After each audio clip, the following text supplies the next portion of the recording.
Étymologiquement, masturbation a été formée pour la première fois dans la langue française par Michel de Montaigne. Et lui disait, il appelait masturbation manus trupation. Manus trupation. Et ensuite, c'est devenu masturbation. Que veut dire manus trupation? Manus tupration. Manus vient de la main. Et trupation vient de l'action de se souiller. Donc, manus trupation, tupration, c'est se souiller avec la main. C'est avoir un plaisir honteux avec sa main. C'est ça la première définition.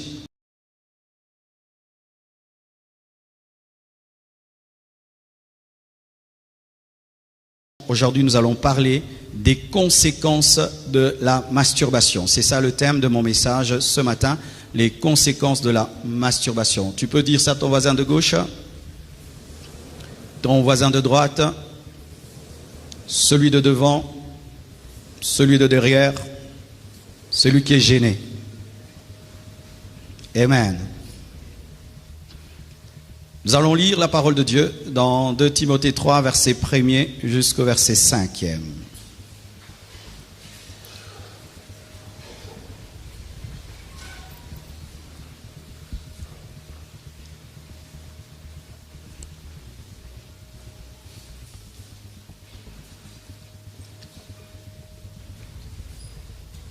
Sache que dans les derniers jours, il y aura des temps difficiles, car les hommes seront égoïstes, amis de l'argent, fanfarons, hautains, blasphémateurs, rebelles à leurs parents, ingrats, irréligieux, insensibles, déloyaux, calomniateurs, intempérants, cruels, ennemis de gens de bien, traîtres, emportés, enflammés d'orgueil, aimant le plaisir plus que Dieu.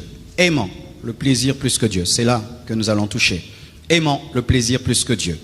Ayant l'apparence de la piété, mais aimant le plaisir plus que Dieu. Mais régnant ce qui en fait la force. Éloigne-toi de ces hommes-là. 1 Timothée 2, verset 8e. Je veux donc que les hommes prient en tout lieu, en élevant des mains pures, pas seulement des esprits purs, pas seulement des âmes pures, des mains pures, sans colère ni mauvaise pensée. Romains 6, verset 23. Car le salaire du péché, c'est la mort. Mais le don gratuit de Dieu, c'est la vie éternelle en Jésus-Christ, notre Seigneur. Asseyez-vous, s'il vous plaît.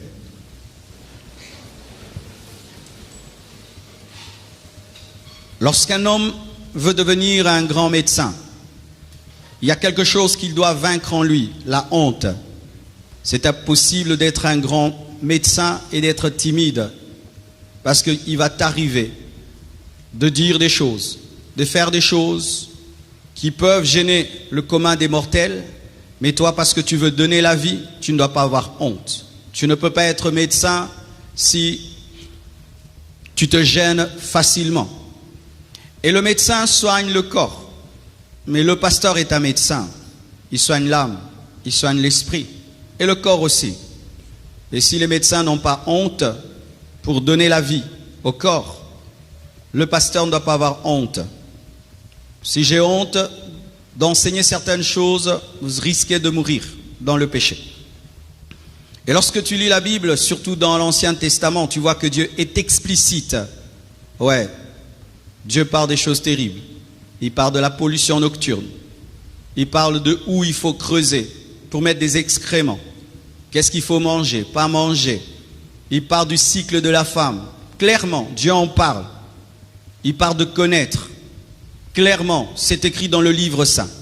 Mais des fois, par un excès de tabou en Afrique, il y a des sujets qui ne doivent pas être traités à l'église. Et je me dis vraiment, pourquoi ne pas traiter ces sujets à l'église alors que plusieurs personnes se retrouvent? Des statistiques ont été faites en France. 56% des femmes reconnaissent être dans la masturbation. Et plus de 80% d'hommes reconnaissent être dans la masturbation. On est allé dans les sex shops, là où on vend des objets sexuels. On s'est rendu compte que surtout pendant le confinement, les ventes ont grimpé comme pas possible. Mais ces personnes-là vont à l'église, vont écouter des pasteurs qui leur parlent du ciel, de l'enfer, de l'onction, des miracles. Mais ces personnes se retrouvent dans la masturbation. J'ai causé avec une maman, elle m'a enrichi dans mon message sur les odeurs. Et Dieu a utilisé même cela pour que je puisse parler. Elle m'a dit qu'il y a des enfants et des personnes même à l'âge mûr qui sentent mauvais parce que les parents ne savaient pas les laver. Vous savez, quand un bébé est gros, il a un corps avec des plis. Et souvent, on lave l'enfant superficiellement. On ne va pas laver dans les plis de la peau. Alors que cela, que les bactéries restent. Et cet enfant, en grandissant, va puer. Parce que maman n'a pas lavé les plis. Maman n'est pas allée dans les détails. Elle a bien lavé les cheveux, mais les plis. Pareil aussi, Dieu, quand il nous sanctifie, il va toucher les plis. Des zones cachées, des zones secrètes. Des zones secrètes. Dieu va là pour nous sanctifier. Et c'est impossible, frère, de laver dans les plis de l'âme, de l'esprit, si on prend trop de gants et de pincettes. Alléluia. Il y a une sœur qui dort déjà, je n'ai même pas commencé à prêcher. Il faut aimer des fois des paroles élevées. Amen. C'est important. Parce que les pasteurs aussi grandissent dans le ministère. Amen. Tous les jours, je ne viendrai pas te faire « Ah, non ». Alors, mes frères et sœurs, lorsque nous lisons de Timothée 3, versets 1 à 5, nous voyons que à la fin des temps, les hommes seront caractérisés par l'amour du plaisir. Et ils vont aimer le plaisir plus que Dieu.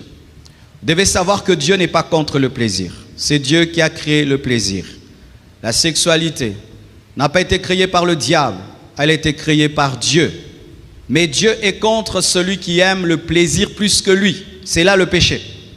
Mais aimer le plaisir, ce n'est pas un péché. Mais aimer le plaisir plus que Dieu, c'est ça le péché. Parce que beaucoup de chrétiens, par un excès de spiritualité, même quand ils sont mariés, sont gênés d'avoir des relations intimes et bloquent l'épanouissement de leur couple parce qu'ils trouvent qu'avoir du plaisir, c'est charnel. Non, c'est spirituel parce que c'est Dieu qui a créé. Mais Dieu est contre lorsque tu vas rechercher le plaisir en dehors de sa volonté. Et les masturbateurs, les personnes qui se masturbent, sont dans ce verset. Ils aiment le plaisir plus que Dieu. Parce que lorsque tu le fais, Dieu est en colère. Le Saint-Esprit est attristé. Ta conscience te dérange. Mais malgré cela, tu le fais. Tu aimes le plaisir plus que Dieu.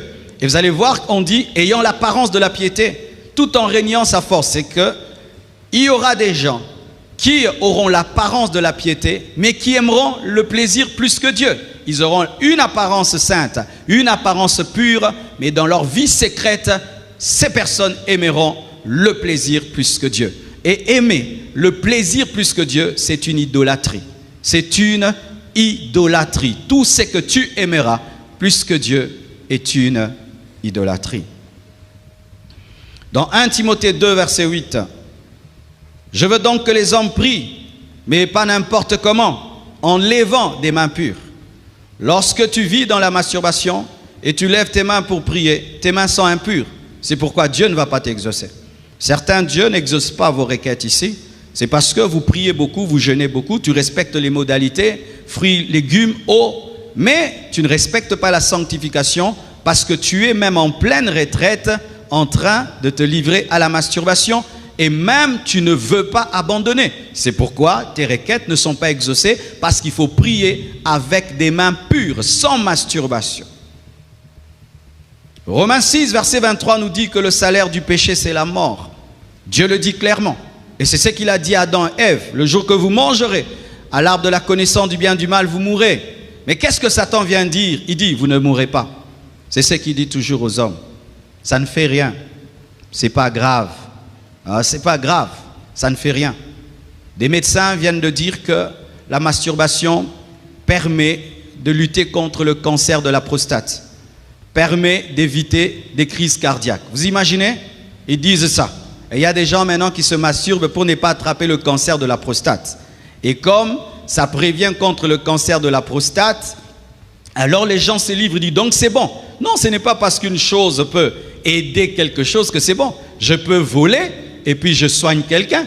Je peux voler et puis j'aide mes parents. Je peux voler et puis je construis une église. Je peux voler et puis je construis un hôpital. Mais le vol demeure le vol. Ce n'est pas parce que ça prévient le cancer de la prostate ou ça prévient les crises cardiaques qu'il faut le faire. En soi, ce n'est pas la masturbation qui prévient. En soi, l'éjaculation régulière prévient contre le cancer de la prostate. En soi, dans le mariage, lorsqu'on a une intimité régulière, on attrape difficilement le cancer de la prostate et on attrape difficilement les crises cardiaques. Ce n'est pas la masturbation, mais c'est la bénédiction que Dieu a donnée. Vous comprenez ça? Mais eux, maintenant, ils veulent couper ces plaisirs et cette sécrétion de l'acte avec une femme, avec un homme pour le dire. Tu peux le faire seul pour guérir ou pour prévenir quelque chose. Alors que Dieu, dans le mariage, a fait que pendant les conjoints ont du plaisir, il les guérit des maladies et il les protège aussi des maladies. Vous comprenez l'équilibre que je donne? C'est-à-dire que Dieu n'a pas prévu dans un couple que les couples fassent 2 ans, 3 ans sans rien. C'est pourquoi il y a de telles maladies. Lorsqu'il y a régularité de l'intimité, il y a protection contre les crises cardiaques et contre le cancer de la prostate. Mais ce n'est pas qu'il faut se masturber. Là, tu as volé ce qui appartient au marié et ce qui se fait avec ton mari, avec ta femme, avec ton futur mari et ta future femme. Est-ce que vous comprenez ce que je viens de dire? Alléluia. Alors mes frères et sœurs, le salaire du péché c'est la mort. Mais le diable vient dire, non, vous ne mourrez pas, vous ne mourrez pas, vous ne mourrez pas. Mais ils sont morts, ils sont morts. C'est vrai directement, ils ne sont pas tombés, mais ils sont morts. Ils sont morts spirituellement, ils ont été coupés de Dieu. Ils sont morts psychiquement, ils avaient peur, ils étaient culpabilisés. Ils sont morts socialement. C'était eux qui étaient les chefs du monde. Mais le chef Adam a commencé à se cacher derrière un arbre, a commencé à prendre des feuilles. Lui qui était au-dessus des feuilles, lui qui était au-dessus de l'arbre, a commencé à se protéger derrière l'arbre. Il n'était plus le chef. Socialement, il était mort. Spirituellement coupé de Dieu. Physiquement, il avait maintenant un corps qui commençait à connaître la dégénérescence jusqu'à ce qu'il est mort, même s'il y a 900 ans. Mais il a fini par mourir. Il y a des conséquences spirituelles quand tu pêches, des conséquences physiques quand tu pêches, des conséquences psychiques quand tu pêches, des conséquences sociales quand tu pêches. Toujours, toujours et toujours, même si le diable te dit le contraire, c'est un menteur. Alléluia. Étymologiquement, masturbation a été formée pour la première fois dans la langue française par Michel de Montaigne. Et lui disait, il appelait masturbation manus trupation. Manus trupation. Et ensuite, c'est devenu masturbation. Que veut dire manus trupation? Manus tupration. Manus vient de la main. Et trupation vient de l'action de se souiller. Donc, manus trupation, c'est se souiller avec la main. C'est avoir un plaisir honteux avec sa main. C'est ça la première définition. La seconde, masturbation, vient du latin masturbatio et du grec mastropéon, qui veut dire prostitution, prostituée. Lorsque tu prends ces deux définitions, voici la définition de la masturbation, c'est se prostituer avec sa main. Se prostituer avec sa propre main.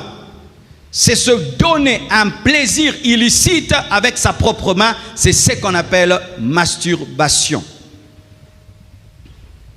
Et aujourd'hui, mes frères et sœurs, avec le développement du péché, l'homme a créé plusieurs manières de se masturber. Et ce qui est dommage, même dans les couples, des couples achètent des choses pour se donner du plaisir, du plastique, des choses pour se donner du plaisir. En Europe, il y a même des magasins devant tout le monde. Les gens entrent comme s'ils vont acheter du pain. Ils en sortent. Il offre ça un cadeau à sa femme, cadeau à son mari. Péché, péché, péché. Lorsque tu offres de tels objets à ta femme, tu la pousses à se masturber. Et si elle peut se donner du plaisir avec du plastique, mais elle peut aussi sortir avec un homme, si tu donnes des objets, et maintenant il y a même des poupées qu'on vend en Chine, tu offres une poupée à ton mari, mais il peut sortir aussi avec une autre femme. Dans le mariage, tu peux t'habiller d'une certaine manière pour plaire à ton mari. Oui, tu peux changer ta lingerie pour le plaire, mais tu ne peux pas utiliser des objets. Mais maintenant, il y a même des célibataires qui achètent des objets, qui utilisent des objets. C'est le péché. C'est le péché. Alléluia. Frères et sœurs, vous devez savoir ceci, que la masturbation est pratiquée par quasiment presque tous les mammifères et surtout par les primates. Surtout par les primates. Une fois, j'ai prêché contre l'homosexualité et j'avais donné un faux argument. C'est pourquoi il ne faut pas donner des arguments que tu entends quand tu prêches. Il faut trouver les arguments dans la Bible. Alors j'avais dit aux homosexuels, même les animaux ne sont pas homosexuels. Comment vous pouvez être des homosexuels? Sur Twitter, les homosexuels m'ont écrit et ils m'ont envoyé des recherches scientifiques qui prouvaient qu'il y avait plus de 100 espèces animales qui sont dans l'homosexualité. Pour ceux qui ne savent pas, lorsque vous prêchez aux homosexuels, ne dites pas « les lions ne sont pas homosexuels, ceci c'est pourquoi ». Ce n'est pas l'argument. Il faut dire, la Bible dit que l'homme ne couchera pas avec l'homme, la femme ne couchera pas avec la femme, c'est tout. Mais si tu présentes les animaux, c'est faux. Moi j'ai 2 petits chiens, mâles. Quand ils sont en chaleur, je vois l'un des mâles, le plus grand, qui cherche l'autre alors qu'il est mâle aussi. Mes propres chiens, et je les tape. Mes chiens, les chiens pastoraux. Ah oui? Mes frères et sœurs, il y a des animaux qui sont homosexuels. Vous devez le savoir. Alors quand vous parlez de l'homosexualité, ne présentez pas la nature parce que la nature a accompagné l'homme dans sa chute. De la même manière que l'homme a chuté, les animaux ont chuté avec. Même la terre a chuté. Il n'y avait pas des volcans, il n'y avait pas des tremblements de terre. La terre nous a accompagnés dans notre chute. Même les chiens, les animaux nous ont accompagnés dans la chute. L'animal au commencement était végétarien. Le lion ne mangeait pas la chèvre. Le lion est devenu carnivore parce que l'homme a chuté. Et pareil aussi, les animaux sont homosexuels et se masturbent parce qu'ils ont accompagné l'homme dans son homosexualité et dans sa masturbation. Parce que si la tête chute, tout chute. Donc ces arguments-là, il ne faut pas les donner, il faut donner la parole de Dieu. Alléluia. Alors frères, sachez que les animaux, les mammifères se masturbent. Donc lorsque tu es un homme et tu vis dans la masturbation, tu n'es pas différent d'un animal.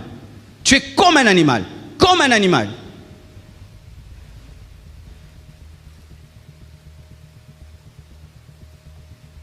J'aimerais un peu, avant de commencer à creuser, parler des conséquences, vous parler de 5 types de masturbation. Et j'aimerais même aider les parents. Voici le premier type de masturbation. On appelle ça le jeu sexuel génital des enfants. Les enfants, les petits-enfants, 2 ans, 3 ans, 4 ans, se masturbent. Mais eux, pourquoi ils le font? Parce que l'enfant cherche à tout découvrir, autour de lui et sur lui. Et les enfants aiment se palper, et par hasard, il touche à un endroit, il sent qu'il a du plaisir, il revient à cet endroit, C'est pourquoi vous voyez les petits garçons, ils dorment avec la main dans le pyjama. Les petits garçons. Et maintenant, les chrétiens, des fois mal enseignés, tu trouves un enfant comme ça. Eh, moi, non! Il faut lui dire, enlève la main. Non, il ne faut pas dormir comme ça et tout. Oh, mais quand je touche, ça fait, oh non, il ne faut pas trop toucher, il ne faut pas toucher. Il ne faut pas toucher. Hein, tu sais, quand tu expliques. Les enfants d'aujourd'hui, il faut leur parler, pas gueuler. Amen. Parce que si tu gueules, l'interdit va créer les désirs. Il a dit, pourquoi elle a gueulé? Maintenant, il ira dans la douche. Là où tu ne viendras pas l'attraper, il va essayer. Et puis, il va commencer la masturbation à 11 ans. Il se marie à 40 ans. Regarde la charge. Oh oui, Mais beaucoup de parents, les enfants commencent à 11 ans. À 10 ans, vous ne savez pas. Mais regarde ton enfant, non? Tes enfants sont des enfants comme tu fais enfant, non? Des fois, nous pensons que nos enfants ne sont pas des enfants comme les enfants. Comme tu fais, ils sont. Si toi, tu as commencé à 10 ans, il faut veiller sur eux, leur poser des questions. C'est pourquoi il faut causer avec les petits-enfants. Il ne faut pas être là, démon, Satan, tout. Il faut que tu causes, il faut que tu expliques. Et les enfants d'aujourd'hui, n'est-ce pas, qui nous disent quoi? Papa, il ne faut pas crier, il faut parler. Qui a déjà entendu ce mot-là? Arrête de crier, mais il faut parler, je t'entends. Il faut parler aux enfants, il faut causer avec les enfants. Si il a peur, il n'a pas compris. Et comme il n'a pas compris, il va refaire, il va devenir hypocrite, il va le cacher et tu auras une bombe dans la maison que tu ignores. Alléluia. Alors ça, c'est la première masturbation. La deuxième, c'est ce qu'on appelle la masturbation auto-érotique. C'est lorsque toi-même, sans qu'il n'y ait personne, tu te donnes du plaisir, et c'est un péché parce que Dieu n'a pas créé la sexualité pour être vécue de manière égoïste. Elle a été faite pour être un don, pour être un cadeau. Lorsque tu vois sur le plan biologique le corps de la femme et le corps de l'homme, tu vas voir que celui qui a créé la femme, c'est celui qui a créé l'homme. Celui qui a créé l'homme, c'est celui qui a créé la femme. Tu sens que ce sont deux corps qui ont été faits pour fusionner, pas pour fonctionner. Chacun se donnant du plaisir à gauche. Dieu a fait pour que l'homme se mélange à la femme. Mais quand maintenant toi tu décides de le faire seul, tu as corrigé Dieu. Tu as corrigé le Créateur. Et quand tu corriges, tu vivras les conséquences. Je donne un exemple. Je te crée une voiture automatique et toi tu décides de la conduire en manuel. Tu auras des problèmes, n'est-ce pas? Je te donne une voiture à essence et toi tu décides de mettre le mazout, tu auras des problèmes. Et lorsque Dieu crée la sexualité, c'est pour que les hommes et les femmes s'unissent dans le mariage. Mais toi tu décides de le faire seul, tu vas vivre des conséquences dans ton corps, dans ton âme, dans ton esprit et dans la société. Troisième sorte, la masturbation mutuelle. C'est ce qui est en train de tuer le monde aujourd'hui. Avec Skype, avec Zoom, avec Skype, Zoom et WhatsApp. C'est lorsque l'homme se donne du plaisir seul, la femme seule, mais face à face. Et maintenant, qu'est-ce que les gens font? Ils font ça par télévision, à la télévision. L'autre fait là-bas, il est en France, l'autre il est à Kinshasa. Et ils font ça. Et puis ils s'envoient des photos. C'est pourquoi vous finissez sur Internet. Qu'est-ce qu'il y a maintenant? Les gens veulent tout filmer. Tout le monde est devenu acteur. Tout le monde travaille à Hollywood. Et ce qui est bizarre, même les gens dans le mariage commencent à filmer. Qu'est-ce que vous avez à filmer? Qu'est-ce que vous avez à filmer? C'est ta femme, c'est ton mari. Pourquoi vous filmez? Sachez que sur Internet, tout ce que tu supprimes n'est pas supprimé. Supprimer n'est pas supprimé. Tu peux supprimer dans ton téléphone et puis tu mets dans ta corbeille. Mais ta corbeille finit où? Elle finit dans la corbeille de quelqu'un qui n'est jamais supprimé. Parce qu'il y a celui qui a créé ça pour toi. Lui, il garde tout, il garde tout, il garde tout. Comment vous faites ça? Vous êtes des mariés et vous avez autant confiance à l'Internet comme si c'est créé par Dieu. Dieu est bon, lui il voit tout, il ne montre pas. Mais l'Internet trahit toujours. Arrêtez de le faire. Arrêtez d'imiter les païens. Arrêtez d'imiter le monde. Alléluia. Arrêtez d'imiter cela. Et des fois, mes frères, les gens, c'est parce que tu n'aimes plus ta femme. Et donc, qu'est-ce qui se passe? Il faut jouer de tels rôles. Et c'est là que Satan vient détruire vos couples. Combien d'enfants aujourd'hui ont quitté des écoles? Combien des enfants ont dû voyager? Parce que papa se balade sur Internet dans des vidéos bizarres. L'enfant ne peut même plus citer son nom de famille. Ne peut même plus citer son nom de famille. Et là, c'est la masturbation mutuelle, où on ne se touche pas, mais on se regarde. Mais il y a une autre, quatrièmement, la masturbation réciproque. C'est quand on se touche, mais en dehors du mariage. Dans le mariage, ce n'est pas le péché. L'homme doit toucher sa femme, la femme doit toucher son mari. Mais en dehors du mariage, ce que vous appelez caresse, c'est de la masturbation réciproque. Les célibataires et les fiancés n'ont pas le droit de se toucher pour se donner du plaisir. Alléluia. C'est comme si vous chauffez la plaque, mais vous ne préparez pas les foufous. C'est une perte d'électricité, la SNEL va t'arrêter. Vous chauffez, vous chauffez, vous chauffez, vous chauffez, vous chauffez. Préparez, vous vous arrêtez. Vous chauffez, vous chauffez, vous chauffez. La plaque va s'abîmer et vous aurez une grande facture pour rien. Pourquoi vous commencez si vous n'allez pas finir? Parce que vous savez qu'on ne finit pas. Et donc ne commencez pas. Attendez le mariage. Attendez le mariage. Attendez le mariage. Et encore, voilà encore un problème. C'est que ceux qui doivent se toucher ne se touchent pas. Mais ceux qui ne doivent pas se toucher se touchent tout le temps.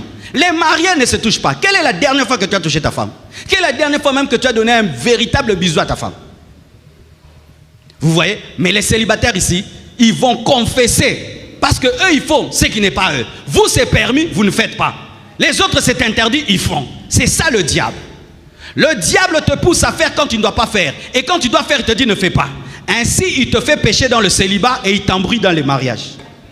Si tu as ta femme à côté de toi, touche-la, touche-la. Fais-la un câlin au dos comme ça. Oh, ne soyez pas trop congolais. Oh oui. Vous savez quoi, mes frères? Une étude a été faite dans les homes des vieillards. Vous savez, l'une des plus grandes douleurs des vieillards dans les homes des vieillards, n'est pas être touché. Oui, il y a des vierges, il fait 10 ans, on ne le touche pas, on ne le touche pas. L'homme a été fait pour être touché. C'est pourquoi Dieu nous a donné la peau, pour sentir le soleil, le froid, et sentir la main de quelqu'un. Et maintenant, dans les homes de vierges, pas ici en Europe, on envoie des fois des gens pour soigner un peu. Et les vierges, des fois, ils mentent. J'ai mal ici. Ou on les touche, les contents. Mais non, c'est allé par là. On touche ici. Il est content, on l'a touché. Parce que l'être humain ressent l'amour par le toucher. Mais toi, tu es marié. Tu as le droit de faire ressentir à ta femme l'amour. C'est quand maintenant tu lui donnes des coups. C'est quand maintenant tu ne la touches pas. Et c'est ce qui fait que le diable a gagné. Dans les fiançailles, il t'a fait pécher. Et dans le mariage, il t'empêche de jouir. Il t'a eu double fois. Et une autre, la masturbation psychique. Ce n'est pas vraiment dans le sujet, mais je vais quand même en parler un peu, mais j'en reparlerai lorsque je parlerai de l'âme. C'est lorsque tu le fais par l'imagination, par la pensée. Pour Dieu, le péché, ce n'est pas seulement l'action, c'est aussi la pensée. Lorsque tu t'imagines avec un homme, avec une femme, et tu t'imagines en train de coucher avec elle, en train de coucher avec lui, tu te masturbes au niveau du cerveau. Ton cerveau se masturbe et c'est un péché. Et il y a un verset à ce sujet, pour dire que Dieu s'occupe de tout. Proverbe 16, verset 30, qui parle de la masturbation psychique. Proverbe 16, verset 30. Est-ce qu'on peut me mettre cela, s'il vous plaît? La Bible dit ceci. Celui qui ferme les yeux pour se livrer à des pensées perverses, celui qui se mord les lèvres a déjà consommé le mal. Dieu savait que les hommes allaient le faire. Acclamons la Bible. Quand tu es calme là en train de penser des choses, faire des choses dans la pensée pour Dieu, tu l'as consommé, tu l'as fait, il n'y a point de différence avec celui qui l'a fait physiquement. Pourquoi? Parce que dans l'Ancien Testament on disait ne fais pas, ne touche pas, mais dans le Nouveau Testament il est dit ne pense pas. Jésus a élevé le standard de la sainteté en disant ne regarde pas et ne pense pas. Et la masturbation psychique est très dangereuse parce qu'elle, on ne la voit pas. Elle est furtive et les gens y demeurent parce que la pensée, qui peut la sonder si ce n'est Dieu? Si tu es dedans, tu as des pensées impures et tu fais des choses au niveau de ta pensée, sache que Dieu voit tes pensées comme il voit tes actions et pour lui, il n'y a point de différence. Et j'avais donné un équilibre.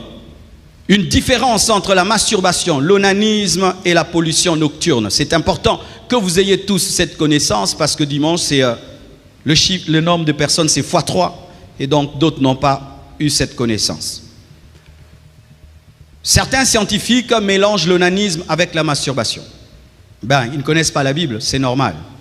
Mais quand tu lis en profondeur la parole de Dieu, tu vas voir que la masturbation n'est pas l'onanisme et l'onanisme n'est pas la pollution nocturne. La masturbation, comme je l'ai dit, c'est le fait de te donner du plaisir ou de donner du plaisir à quelqu'un avec la main en dehors de la volonté de Dieu. L'onanisme vient de quoi? L'onanisme vient du nom, Onan. Onan, c'est le nom de quelqu'un. Qui était-il? C'était le fils de Judas. Qu'est-ce qui s'est passé? Judas a eu un enfant qui s'appelait Er. Cet enfant était méchant. Il avait épousé une femme qui s'appelait Tamar. Et Er est mort sans laisser une descendance. Alors il y avait une tradition. Lorsque un garçon meurt et il laisse une femme sans avoir eu des enfants, il faudrait que le frère puisse épouser la femme de son frère afin de lui permettre d'avoir une progéniture à titre posthume. Et donc tous ces enfants ne seront pas les siens, mais seront ceux du défunt. Alors on demande à Onan d'épouser Tamar et on lui dit, tous les enfants que tu auras avec Tamar seront à ton frère. Et voici ce que fait Onan, il accepte de s'unir. Il s'unissait avec Tamar. Mais quand arrivait le moment de donner la sémence, il l'a jeté par terre. Et Dieu n'a pas aimé ça et Dieu l'a tué. C'est de là qu'est sorti le terme onanisme. Certains disent alors, donc il se masturbait et refusait de donner la sémence. Mais quand tu lis, tu vois qu'il s'unissait, mais à l'heure de donner la sémence, il se retirait et il l'a jeté par terre. Donc, il pratiquait une sorte de contraception. Amen. C'est là encore que j'aimerais parler. C'est un sujet qu'on ne parle pas. Vraiment, c'est devenu vraiment pour moi difficile d'être pasteur en ce temps de la fin parce que c'est facile quand beaucoup de gens parlent des sujets, d'actualité, vous êtes nombreux. Mais quand tu es parmi les quelques qui en parlent, tu vois, tous les regards vont sur toi et ce sera Marcelo avait dit. Maintenant, signé Karana Loba. Je n'ai pas le choix, chacun son appel. Alors, il y a quelque chose qui est utilisé beaucoup dans le monde, le préservatif, mais à l'église, on n'en parle pas. Vous voyez les problèmes, hein? On parle des voitures, des couteaux, des maisons, mais on ne parle pas de ça. Et au moins l'église catholique ose parler, faire même des conférences sur ça. Nous, l'église des réveils, on se cache. Yesuzonga, me bandimi. Ça n'a pas question. Est-ce qu'un chrétien peut utiliser le préservatif ou pas? Pourquoi? Parce que les gens, sur base d'Onan, ils disent que la sémence de l'homme ne doit jamais être jetée par terre. Quand tu jettes, c'est un gâchis. Ah, frère, mais scientifiquement, dans un jet de l'homme, il y a plus d'1 million. Plus d'1 million de sperme. Maintenant, quand même, la femme attrape une grossesse, même 2, même 10. Il y a des millions qui sont jetés, perdus et qui pourrissent là-bas. C'est aussi le gâchis. Non, en soi, Dieu va enseigner ceci, que ce sont les courageux qui gagnent. Si vous ne savez pas. En soi, qu'est-ce qui se passe? Que lorsque l'homme répand sa sémence, donc il y a comme une course d'1 million, un marathon d'1 million. Et il commence à courir, il saute, et le premier, il a gagné terrain. Oui, tu sais que toi, tu es un bagarreur depuis le ventre de ta mère. Oui, faites des études. Et en plus, c'était une course dans les noirs, sans torche, mais tu es entré. Tu es un vainqueur. C'est pourquoi quelqu'un qui naît, il faut déjà lui donner un trophée. Il a gagné plus d'1 million de concurrents. Il est resté dans un ventre 9 mois et il est sorti et il s'adapte. Tu es un vainqueur. Un scientifique qui est athée est un ignorant. Plus tu découvres la science, plus tu respectes Dieu. Alléluia. Et puis ils disent non, c'est répandre la sémence. Mais Dieu lui-même, des millions sont perdus. Tu avais beaucoup de jumeaux, des millions de jumeaux. À cause de toi, tous sont morts. Et qui a créé ce système? Dieu. Et oh non, il faut pas jeter. C'est pourquoi parce que quand on utilise le préservatif, il y a la sémence qui est jetée, ça se jette. Et donc c'est le péché, parce qu'il ne faut pas jeter. Ah. Et des gens même qui disent ça des fois, tu vois, il n'est même pas marié, il n'a même pas l'intention de se marier. Donc quand le babylon au couteau comprend, on écoute.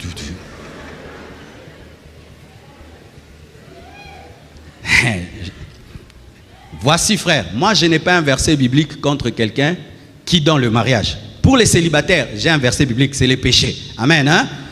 Célibataires, n'utilisez pas ça. Parce que si tu utilises ça, tu vas avoir l'intelligence. Parce que le célibataire non protégé est protégé.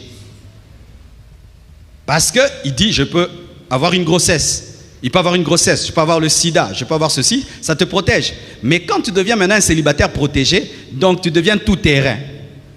Et là, il ne faut pas même y penser. Pour toi, déjà, c'est réglé. Un célibataire n'utilise pas ça.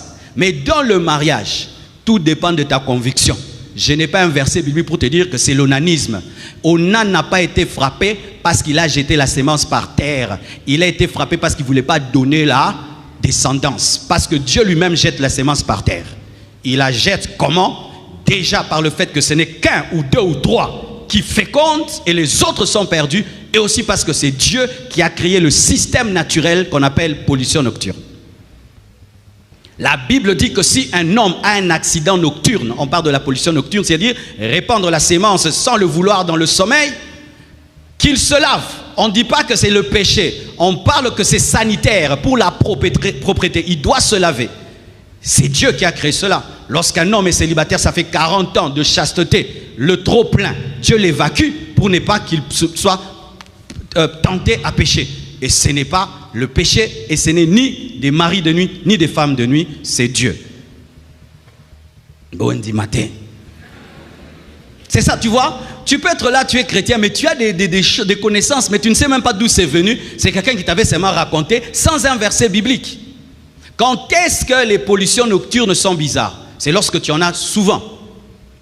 Pour un célibataire, il peut en avoir après 1 mois, après 2 mois, 3 mois. C'est le corps qui évacue, comme la morve, comme quand tu vomis, quand tu bailles, tu rotes, le corps évacue. Mais si toi tu évacues chaque jour, ce n'est plus l'évacuation de Dieu. Là maintenant il y a un problème, soit de mari de nuit ou femme de nuit, où tu regardes des mauvaises choses, où tu dors avec des mauvaises pensées qui déclenchent ça. Mais quelqu'un qui dort avec des pensées pures et qui ne regarde pas des mauvaises choses et ça lui arrive après 2 mois, 3 mois, c'est naturel. Et qui jette ça, c'est Dieu. Alors pour